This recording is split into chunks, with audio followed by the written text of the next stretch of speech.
Welcome to SN news. ముందుగా headlines చూద్దాం. 1000 ఎకరాల భూములు చేతులు మారాయన్న బుండా ఉమ. అక్రమ జీవో ద్వారా పేదల భూములను దోచుకున్నారంటూ టీడీపీ నేత ధ్వజం. ఈ కుంభకోణంపై హైకోర్టు జడ్జితో విచారణ చేయించాలని డిమాండ్. ఈసీకి ఫిర్యాదు చేసినా ఫలితం లేదన్న ఉమ.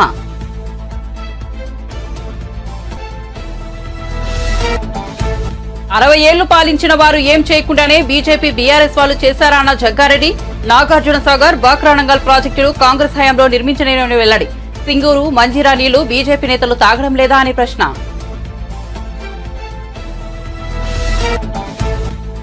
పైరవీ చేసి పదవి తెచ్చుకోవడానికి మాది కాంగ్రెస్ పార్టీ కాదన్న బీజేపీ నేత మహేశ్వర్ రెడ్డి. తమ పార్టీ అధ్యక్షుడి అనుమతితోనే తాను సీఎంను కలిశానని వెల్లడి. పౌర సరఫరా శాఖలో జరిగిన అవినీతిపై సిట్టింగ్ జడ్జితో విచారణ జరిపించాలని డిమాండ్.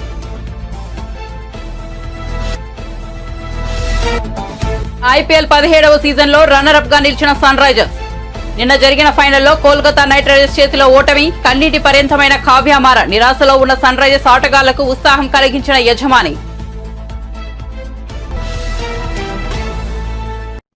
ఇక వార్త వివరాల్లోకి వెళ్తే ఆంధ్రప్రదేశ్ తొలి ముఖ్యమంత్రి స్వాతంత్ర సమరయోధుడు టంగుటూరి ప్రకాశం పంతులు మనవడు టంగుటూరి గోపాలకృష్ణ కన్నుమూశారు. కొంతకాలంగా అనారోగ్యంతో బాధపడుతున్న గోపాలకృష్ణ హైదరాబాద్ లోని ఆసుపత్రిలో చికిత్స తీసుకుంటున్నారు. ఈ క్రమంలో సోమవారం తెల్లవారుజామున గోపాలకృష్ణ తన నివాసంలో తుదిశ్వాస వదిలారు. ప్రకాశం పంతులకు 2 కుమారులు కాగా రెండో కుమారుడు హనుమంతరావు, కుమారుడే గోపాలకృష్ణ. టంగుటూరి గోపాలకృష్ణ మరణంతో ఆయన కుటుంబంలో విషాద ఛాయలు అలుముకున్నాయి.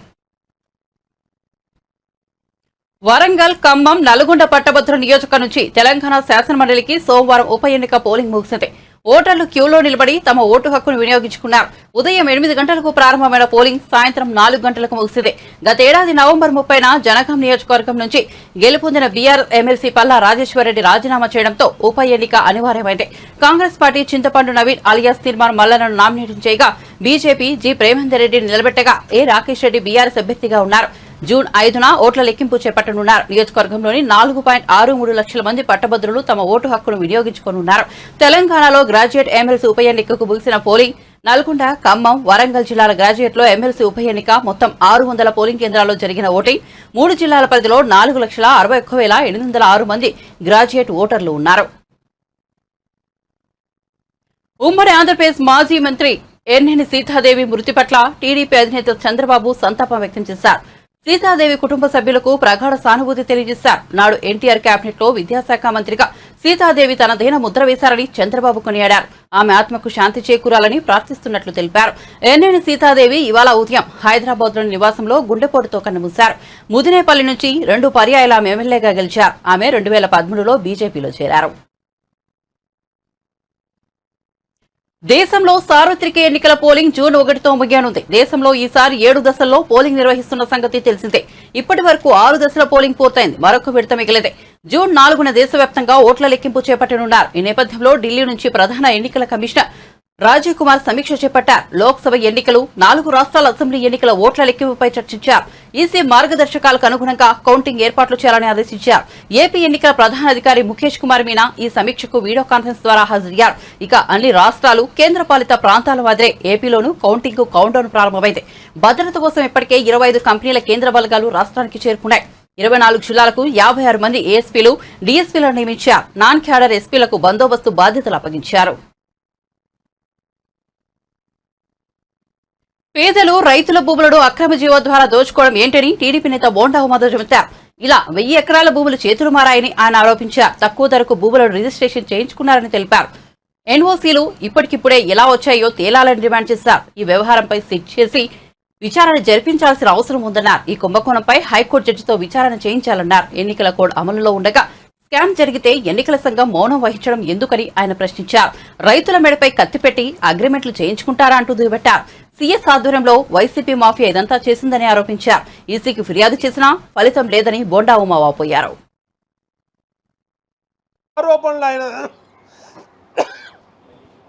ఆ ఆరోపణల్ని ఆయన ఎంక్వైరీ ద్వారా అది నిజమా కాదా అని ఒక చీఫ్ సెక్రటరీగా ఉన్న వ్యక్తి మీద తీవ్ర ఆరోపణలు, వేల కోట్ల రూపాయల భూములు, ఆయన కుమారుడు తాడేపల్లిలోని కొంతమంది వైసీపీ పెద్దలు కలిపి ఈ భూదందా భూదోపిడీ చేస్తే వచ్చిన ఆరోపణల మీద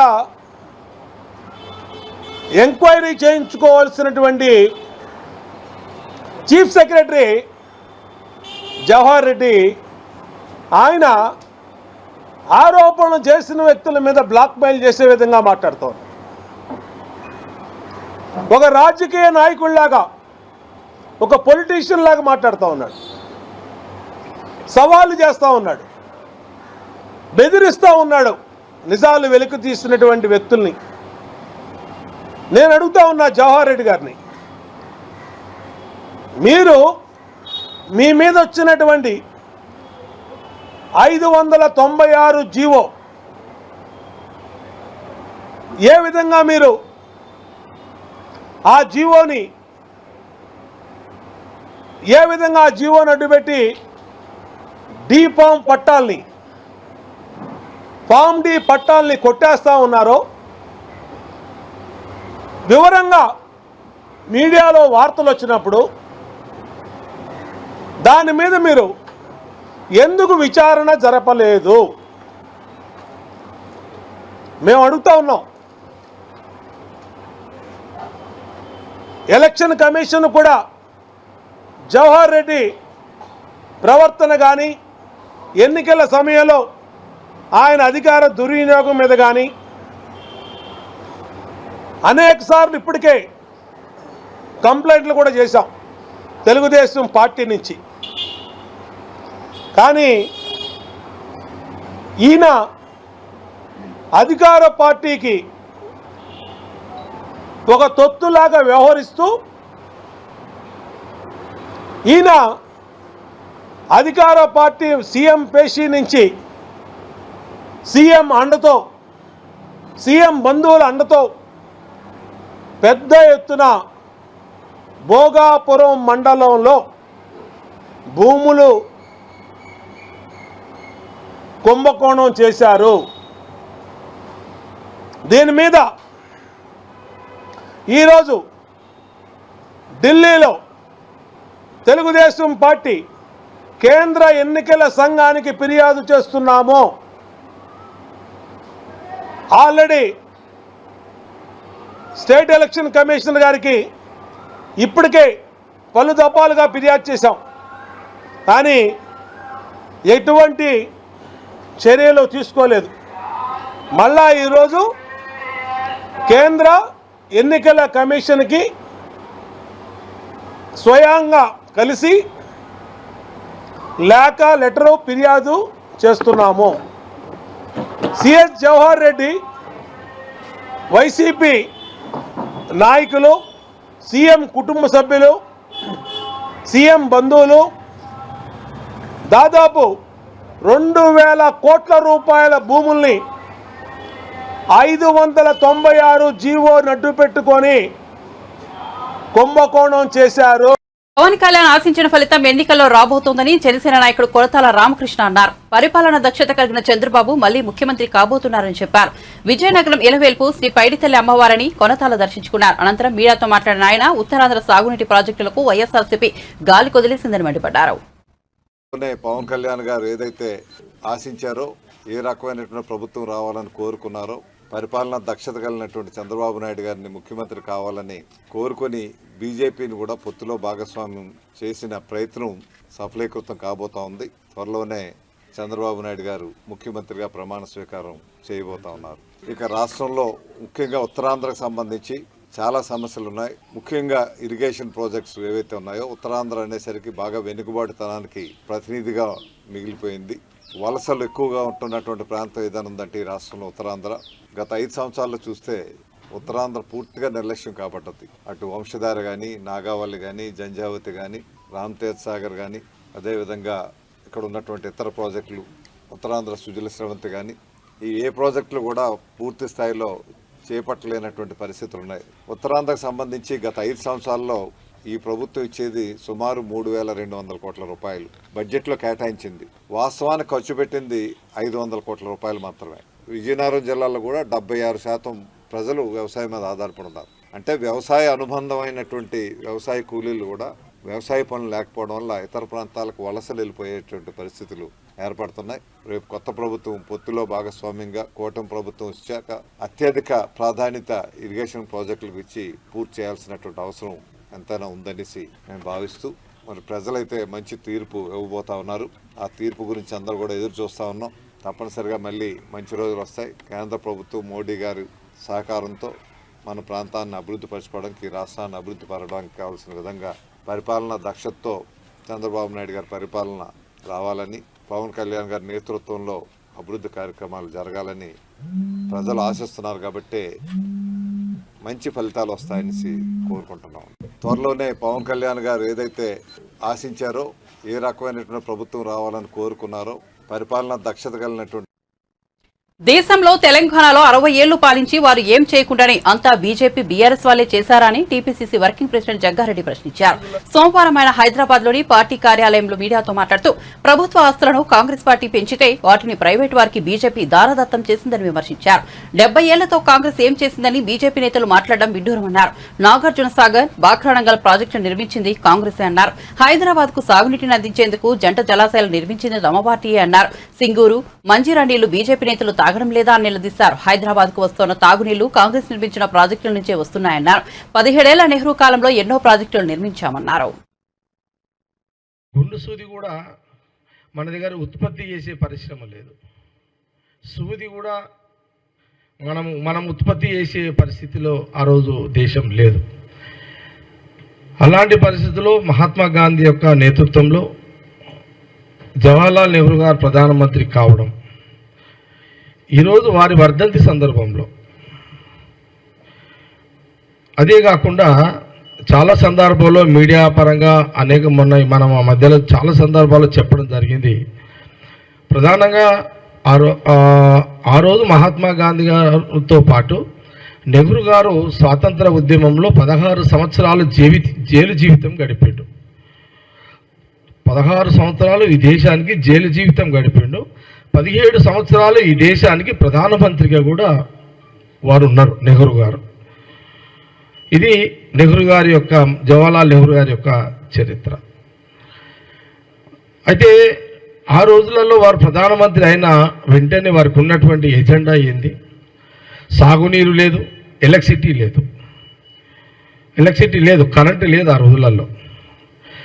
మరి వ్యవసాయం అభివృద్ధి చెందాలి, అన్ని గ్రామాలలో వ్యవసాయపరంగా అభివృద్ధి చెందాలి, ఇంకా అభివృద్ధి చెందాలి, 3 పూటల తిండి గింజలు రావాలి, ఏ ప్రాంతంలో ఏ పంట పండుతుందో ఆ ప్రాంతంలో అన్ని పంటలు. ఇప్పుడు సపోజు మన తెలుగు రాష్ట్రాలలో వరి, బియ్యము, నార్త్ పోతే గోధుమలు, కొన్ని ప్రాంతాల పోతే జొన్నలు, ఇట్లా తినే బండారాలు అన్నీ కూడా, ఇవన్నీ పండించాలి అని ఆ రోజులలో మనం తినాలంటే కూడా తిండి దొరకని ఆ యొక్క పరిస్థితులలో నెహ్రూ గారికి ప్రధానమంత్రి కాగానే ఆ రోజులలో ఇది పెద్ద ఇది చిన్న సమస్య కాదు, ఇది పెద్ద సవాల్. ఇది సవాలు ప్రధానమంత్రి గారికి. అయితే వారు ఏం చేశారంటే అన్ని భారతదేశంలో అన్ని గ్రామాలలో సస్యశ్యామలం కావాలి, ప్రతి వాడికి 3 పూటలు తిండి దొరకాలంటే వ్యవసాయపరంగా అభివృద్ధి చెందాలి అని ఆ రోజు మరి పండిత్ జవహర్లాల్ నెహ్రూ గారు ఆ రోజున వారు ప్రాధాన్యత వ్యవసాయానికి పెట్టుకోవడం జరిగింది. వ్యవసాయానికి పండించాలంటే 2 కావాలి, ఒకటి నీరు, ఒకటి కరెంటు. అందుకే వారు ఏం చేశారు, ఇమ్మీడియట్లీ కరెంటు కావాలి, నీరు కావాలి కాబట్టి ఇమ్మీడియట్లీ వారు డ్యామ్ల యొక్క ప్రాధాన్యత పెట్టుకోవడం జరిగింది. అందుకే మన కృష్ణా పరివార ప్రాంతం ఏదైతే ఉందో, ఇప్పుడు సపోజు మన ప్రాంతంలో నాగార్జున సాగర్, శ్రీశైలం పైరవీ చేసి బీజేపీ ఎల్బీ లీడర్ పదవిని తెచ్చుకోలేదని, అందరి సమన్వయంతో తనకు అవకాశం కల్పించారని తెలంగాణ రాష్ట్ర బీజేపీ శాసనసభాపక్ష నేత ఏలేటి మహేశ్వర్ రెడ్డి అన్నారు. ఆయన ఉత్తమ్ కుమార్ రెడ్డి గతంలో పీసీసీ అధ్యక్ష పదవిని ఎలా తెచ్చుకున్నారో మాకు తెలియదా అని విమర్శలు గుప్పించారు. సోమవారం ఆయన రాష్ట్ర బీజేపీ కార్యాలయంలో ఏర్పాటు చేసిన మీడియా సమావేశంలో మాట్లాడుతూ పైరవీ చేసి పదవి తెచ్చుకోవడానికి తమది కాంగ్రెస్ పార్టీ కాదన్నారు. అయినప్పటికీ తాను వారిలా దిగజారు ఆరోపణలు చేయలేదన్నారు. తాను తన అధ్యక్షుడి అనుమతితోనే ముఖ్యమంత్రి రేవంత్ రెడ్డిని కలిసేందుకు వెళ్లినట్టు చెప్పారు. ఆర్ ట్యాక్స్, బీ ట్యాక్స్ పై మాట్లాడినప్పుడు స్పందించిన ఉత్తమ్ కుమార్ రెడ్డి యూ ట్యాక్స్ పై మాట్లాడినప్పుడు స్పందించారంటే ఎంతగా అవినీతి జరుగుతోందో అర్థం చేసుకోవచ్చని వ్యాఖ్యానించారు. పౌర సరఫరాల శాఖలో జరిగిన అవినీతిపై సిట్టింగ్ జడ్జితో లేదా సీబీఐతో విచారణ జరిపించాలన్నారు. అప్పుడున్నటువంటి మాణిక్ ఠాకూర్ గారి సందర్భంలో కూడా చాలా మీ మీద ఆరోపణలు వచ్చినాయి, అందరి మీద ఆరోపణలు వచ్చినాయి. అప్పుడున్నటువంటి సుధాకర్ రెడ్డి గారు కూడా ఇది ఇండియన్ నేషనల్ కమర్షియల్ కాంగ్రెస్ అని చెప్పి బయటకు వెళ్ళిన సంగతి మీకు తెలుసు. చాలామంది నాయకులు అప్పట్లో టికెట్ల అంశంలో కానీ టీసీసీ అంశంలో కానీ రకరకాలుగా మీ పార్టీలలో బహిరంగంగా మీరు పత్రికలు వచ్చే విధంగా మాట్లాడుకున్న సంగతి నాకు తెలిసినా నేను దాంట్లోకి వెరదలుచుకోలేదు. బికాజ్ అది నాకు అవసరం లేని సబ్జెక్ట్. ఏ రోజైనా నేను ఎప్పుడు మాట్లాడినా సబ్జెక్ట్ని డిబేట్ చేయకుండా కేవలం నా పరిధిలో మాట్లాడినటువంటి వ్యక్తిని నేను మాట్లాడాలనుకుంటే పుట్టింటి వ్యవహారము మేనమామ కెరక అన్నట్ల మీ వ్యవహారం నాకెరక. కానీ నేను అటువంటి మనస్తత్వం నాది కాదు. అటువంటి దిగజారుడు నేను ఆరోపణలు చేసే వ్యక్తిని కాదు. ముఖ్యమంత్రి గారికి నేను మా కిషన్ రెడ్డి గారు మా అధ్యక్షుడు గౌరవ కేంద్ర మంత్రివర్యులు వారి ఆదేశాల మేరకే నేను ముఖ్యమంత్రి గారి దగ్గరికి 3 ఎమ్మెల్యేలు వెళ్ళి రిప్రజెంటేషన్ ఇచ్చాం. దాన్ని కూడా నువ్వు మీ ముఖ్యమంత్రిని కూడా నువ్వు అనుమానపడే విధంగా మాట్లాడితే దానికి నేనేం చేయలేను. మీ ముఖ్యమంత్రిని నువ్వు అనుమానపడితే మరి గతంలో నేను ఆర్ ట్యాక్స్ మాట్లాడినప్పుడు కానీ ఆర్ఆర్ ట్యాక్స్ మాట్లాడినప్పుడు కానీ ట్రిపుల్-ఆర్ ట్యాక్స్ మాట్లాడినప్పుడు కానీ మరి ఆ రోజు దీని వెనుక ఎవరున్నారని చెప్పి ఆయన ఆలోచన చేసిండో మరి మీరు అప్పుడు ఏం ఆలోచన చేసిండో నాకు తెలియదు. ఏ రకంగా సంతోషపడ్డారో నాకు తెలియదు. R tax, double R tax, triple R tax మాట్లాడినాను. మరి ఆ రోజు ఎందుకు మీరు ఈ రకంగా మరి ప్రెస్ మీట్ పెట్టి మాట్లాడలేదు? బీ ట్యాక్స్ మాట్లాడినప్పుడు మాట్లాడలేదు. నేను జీవోలు కూడా హెట్రో డ్రగ్స్ అంశంలో కూడా నేను 2 జీవోలను బయటపెట్టిన రోజు కూడా మీరు ఎవరు మాట్లాడలేదు. మరి ఈరోజు ఇంతగానో మీరు సీరియస్గా స్పందిస్తున్నట్టు డెఫినెట్గా దీని వెనుక కుంభకోణం పెద్దగా ఉన్నది, పెద్ద ఎత్తున దీని లోపల అవినీతి దాగున్నది కాబట్టే మీరు ఈ రకంగా మాట్లాడుతూ ఉన్నారు. నేను మీకు చాలా స్పష్టంగా చెప్తున్నా, ఈ రాష్ట్రంలో మీరే ఒకవైపు చెప్తా ఉన్నారు దీంట్లో రైస్ మిల్లర్స్ దాదాపు 22,000 కోట్ల రూపాయలు బకాయి ఉన్నారని చెప్పేసి. ఏపీ సీఎస్ జవహర్ రెడ్డిపై విపక్షాలు తీవ్రస్థాయిలో భూ ఆక్రమణ ఆరోపణలు చేస్తున్న సంగతి తెలిసిందే. ఈ క్రమంలో టీడీపీ నేత జీవీ ఆంజనేయులు మీడియా సమావేశం ఏర్పాటు చేశారు. ఈ సందర్భంగా ఆయన మాట్లాడుతూ జవహర్ రెడ్డిని ఎన్నికల సంఘం ఎందుకు ప్రత్యక్షంగా చూస్తోంది, వివాదాల్లో ఉంటున్న వ్యక్తిని సీఎస్ గా ఎందుకు కొనసాగిస్తోందని ప్రశ్నించారు. పెన్షన్ల మరణాల సమయంలోనే సీఎస్ ను తొలగించాల్సిందేనని జీవీ ఆంజనేయులు పేర్కొన్నారు. ఏం చేసినా చెల్లుతుందనే పరిస్థితికి చేరిన సీఎస్ పై ఎందుకు ఉపేక్షిస్తున్నారని అసంతృప్తి వ్యక్తం చేశారు. ముఖ్యమంత్రి రేవంత్ రెడ్డి వారానికి ఒకసారి ఢిల్లీకి వెళ్తున్నారని, కప్పాన్ని తరలించేందుకు తాను వెళ్లే విమానాన్ని ఉపయోగిస్తున్నారని బీజేపీ సీనియర్ నేత ఎన్వీఎస్ఎస్ ప్రభాకర్ ఆరోపించారు. ముఖ్యమంత్రి ఢిల్లీకి వెళ్లే ముందు ఆయన విమానాన్ని ఎన్నికల సంఘం అధికారులు తనిఖీ చేయాలని కోరారు. సోమవారం ఆయన నాంపల్లిలోని బీజేపీ రాష్ట్ర కార్యాలయంలో మాట్లాడుతూ ధనిక రాష్ట్రంగా ఉన్న తెలంగాణలో సంపద తగ్గుతోందని, కానీ మంత్రుల ఆదాయం, ఆస్తులు మాత్రం పెరుగుతున్నాయని విమర్శించారు. ధాన్యం కొనుగోలు, సేకరణలో నాడు బీఆర్ఎస్ దోచుకుంటే ఇప్పుడు కాంగ్రెస్ కూడా అదే బాటలో నడుస్తోందని విమర్శించారు. రాష్ట్రంలో వివిధ మంత్రిత్వ శాఖలపై వస్తున్న ఆరోపణలపై ముఖ్యమంత్రి రేవంత్ రెడ్డి స్పందించాలన్నారు. మంత్రులపై వచ్చిన అవినీతి ఆరోపణల మీద విచారణ జరిపించాలని డిమాండ్ చేశారు. వ్యవహారం వలన రాష్ట్రానికి, రాష్ట్ర ప్రజానికానికి తీవ్రమైనటువంటి నష్టం జరుగుతా ఉందని చెప్పని భారతీయ జనతా పార్టీ అభిప్రాయపడతా ఉంది. మంత్రివర్గం యొక్క కూర్పులో ఈ ముఖ్యమంత్రి పాత్ర లేదు. మంత్రివర్గం యొక్క విస్తరణలో కూడా ఈ ముఖ్యమంత్రి పాత్ర ఉంటుందని ఎవరు అనుకోవడం లేదు. ఈ మార్పు, కూర్పు, చేర్పుల్లో ముఖ్యమంత్రి నామకేవాస్తంగా మిగిలాడు. ఈ రాష్ట్రాన్ని నడిపిస్తుంది కప్పలం కొరకు, వసూళ్ల కొరకు, ఖజానాని దోచుకోవడం కొరకు ఢిల్లీ నడిపిస్తా ఉంటే వీళ్ళందరూ కూడా పావులుగా వ్యవహరిస్తున్నారని చెప్పని నేను తెలియజేస్తా ఉన్నా. ఆ రకంగా వ్యవహరిస్తున్నారని చెప్పని నేను తెలియజేస్తా ఉన్నా. కాంట్రాక్టర్గా ఉన్నటువంటి వాళ్ళు రహదారుల యొక్క మంత్రిగా మారారు. రియల్ ఎస్టేట్ వ్యాపారస్తులు లేకుంటే కాంట్రాక్టర్లు రెవెన్యూ మంత్రిగా అవుతారు. లొసుగులు వెలుగులోకి వస్తా ఉన్నాయి. కానీ మంత్రులు మాత్రం శాఖాపరమైనటువంటి సంస్థలు ఏమాత్రం కూడా నిర్వహించడం లేదు. పరిశ్రమలు ఐటీ శాఖకు సంబంధించినటువంటి విషయంలోనే చిన్నతర పరిశ్రమలకి, సూక్ష్మ పరిశ్రమలకి కొన్ని ధనిక రాష్ట్రాలకు ఆస్తులేమో తగ్గుతున్నాయి, మంత్రుల యొక్క ఆస్తులేమో రోజు రోజుకి గత ప్రభుత్వం నుంచి వచ్చినటువంటి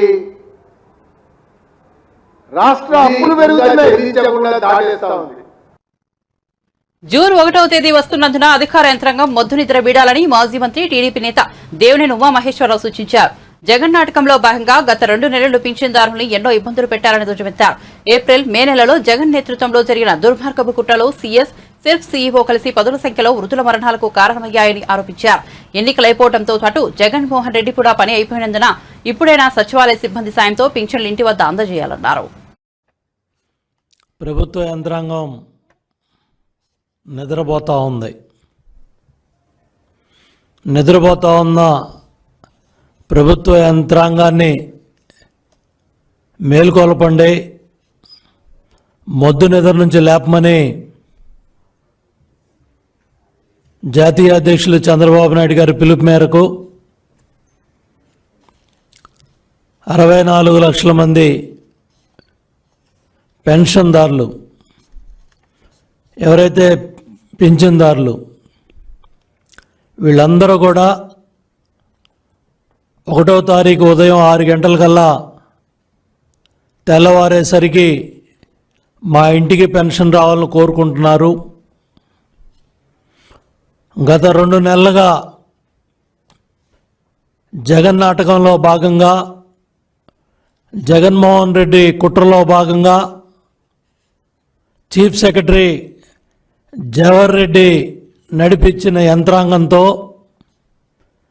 ఎంతోమంది వృద్ధులు, వితంతువులు, దివ్యాంగులు, పింఛన్దారులంతా కూడా నానా ఇబ్బందులు పడ్డారు, నానా బాధలు పడ్డారు. ఏప్రిల్ నెలలో, మే నెలలో వాళ్ళ బాధల వర్ణాతీతం. ఉద్దేశపూర్వకంగా, దురుద్దేశపూర్వకంగా, కావాలని ఎన్నికల ప్రక్రియలో జగన్మోహన్ రెడ్డి ప్రభుత్వకి మంచి జరగాలని, ఓట్లు పడాలని దుర్మార్గపు కుట్రలో chief secretary Jawahar Reddy, SERP CEO Muralidhar Reddy, ఎవరైతే ఈ అధికార యంత్రాంగం ఉన్నారో వాళ్ళందరూ కూడా కలిసి ఏదైతే ఏప్రిల్ నెలలో సచివాలయాల దగ్గరికి రప్పించారు. ఎంతోమంది పదుల సంఖ్యలో ఆ రోజు వివిధ పత్రికల్లో, మీడియా.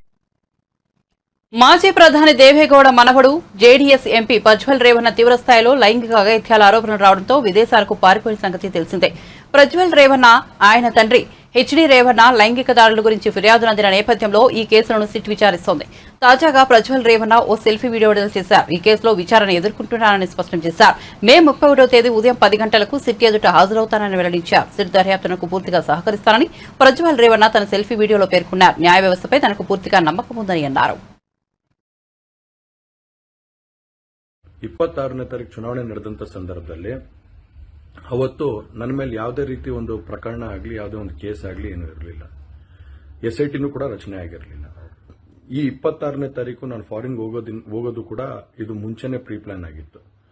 ಹಾಗಾಗಿ ನಾನು ಫಾರಿನ್ ಹೊರಟಾದ ಮೇಲೆ 3-4 ದಿನದ ನಂತರ ನಾನು ಯೂಟ್ಯೂಬ್ ನೋಡುವಂತ ಸಂದರ್ಭದಲ್ಲಿ, ನ್ಯೂಸ್ ಚಾನೆಲ್ ನೋಡುವಂತ ಸಂದರ್ಭದಲ್ಲಿ ನನಗೆ ಈ ಮಾಹಿತಿ ದೊರಕುವಂತ ಕೆಲಸ ಆಯಿತು. ಮಾಹಿತಿ ದೊರಕದ ಮೇಲೆ ನಂತರ SITನೂ ಕೂಡ ಏನು ಒಂದು ನೋಟಿಸ್ ಕೊಡುವಂತ ಕೆಲಸ ಮಾಡಿತು. ಆ SIT ನೋಟಿಸ್ಗೂ ಕೂಡ ನಾನು ಎಕ್ಸ್ ಖಾತೆ ಮುಖಾಂತರ ಮತ್ತು ನನ್ನ ಲಾಯರ್ ಮುಖಾಂತರ ನಾನು 7 ದಿನ ಸಮಯಾವಕಾಶ ಕೇಳಿದ್ದೆ.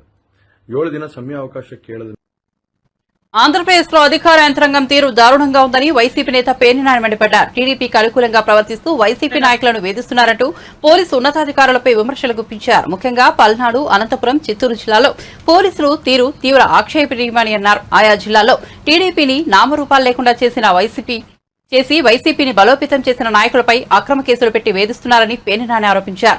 ఒక కంటికి కాటుక పెట్టి మరో కంట్లో కారం కొట్టినట్లు పోలీసులు ప్రవర్తిస్తున్నారని చెప్పారు. పోలింగ్ రోజు హింస జరుగుతుందని ముందే తెలిసినా స్పందించిన పోలీసులు తీరా హింస జరిగాక వైసీపీ నాయకులపై కేసులు పెట్టారని ఆరోపించారు. అతని భార్య రెడ్లు, అతని చెల్లి రెడ్లను చేసుకుంది, లేదా ఇట్లాంటి తప్పుడు ఆరోపణలతో దుర్మార్గమైనటువంటి తప్పుడు పిటిషన్ ఒకటి ఇస్తే ఆ పిటిషన్ ఆధారంగా చర్యలు తీసుకుని అధికారులను మార్చి ఇంకా బరితెగింపు ఏంటంటే ఈ అధికారిని తీసి ఫలానా అధికారిని వేయమంటే ఆ అధికారిని వేసి, ఏ అధికారిని తొలగించి ఎవరిని వేయమంటే వారినే వేయటం అనేది ఇది ప్రజాస్వామ్యానికి గొడ్డలు పెట్టి కాదా? ఎక్కడికి పోతుంది అంటే వ్యవస్థలన్నీ కూడా చైతన్యవంతమై, ప్రజల చైతన్యవంతమై, ఓటరు స్వచ్ఛందంగా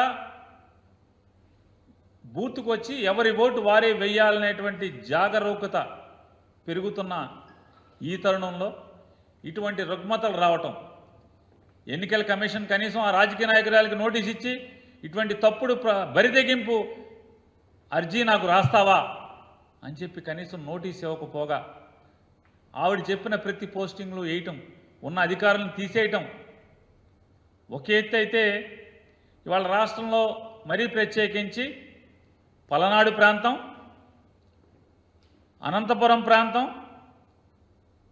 అలాగే చిత్తూరు ప్రాంతం, ఈ తిరుపతి పరిసర ప్రాంతాల్లో, చిత్తూరులో పోలీసు యంత్రాంగం జరిగినటువంటి తీరు చూస్తుంటే, అంటే ఎక్కడైతే వైఎస్ఆర్ కాంగ్రెస్ పార్టీ తెలుగుదేశం పార్టీని కూకటి వేళ్లతో సహా పీకి వైఎస్ఆర్ కాంగ్రెస్ పార్టీ పునాదుల్ని బలంగా ఎవరెవరైతే ఏర్పాటు చేస్తున్నారో, ఎవరెవరైతే రాజకీయంగా ప్రజల్లో బలమైనటువంటి పునాదిని వేసుకుంటున్నారో వాళ్ళందరినీ కూడా ఓడించటమే, వాళ్ళని సాధించటమే ధ్యేయంగా ఇవాళ మనంతా కూడా పోలీసు యంత్రాంగం ఈ 3 జిల్లాల్లో మనం చూస్తున్నాం.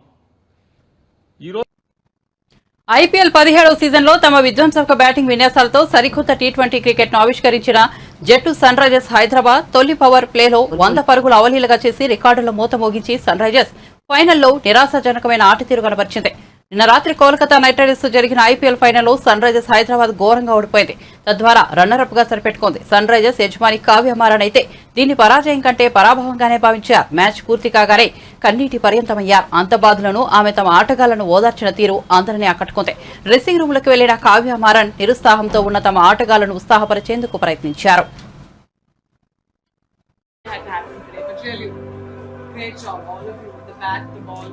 Thank you so much, and I think even though we finished last place last year, I think all the fans came out in huge numbers because of the potential you guys had, and everyone's talking about us. Even if KKR won, I'm sure everyone's still going to be talking about the style of cricket that we play.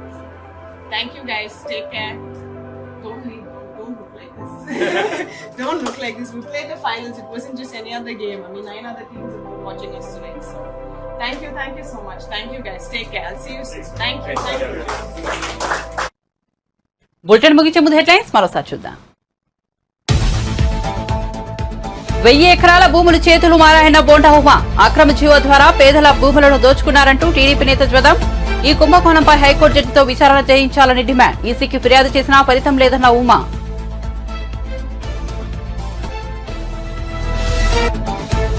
అరవై ఏళ్లు పాలించిన వారు ఏం చేయకుండానే BJP BRS వాళ్ళు చేశారన్న జగ్గారెడ్డి. నాగార్జున సాగర్, బాక్రానంగల్ ప్రాజెక్టులు కాంగ్రెస్ హయాంలో నిర్మించమేనని వెల్లడి. సింగూరు, మంజిరా నీళ్లు బీజేపీ నేతలు తాగడం లేదా అని ప్రశ్న.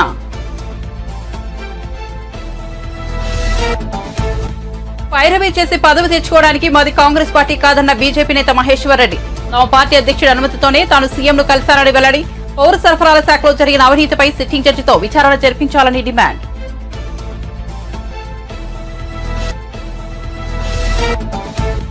ఐపీఎల్ 17వ సీజన్లో రన్నరప్ గా నిలిచిన సన్ రైజర్స్ నిన్న జరిగిన ఫైనల్లో కోల్కతా నైట్ రైడర్స్ చేతిలో ఓటమి, కన్నీటి పర్యంతమైన కావ్యమార. నిరాశలో ఉన్న సన్ రైజర్స్ ఆటగాళ్లకు ఉత్సాహం కలిగించిన యజమాని.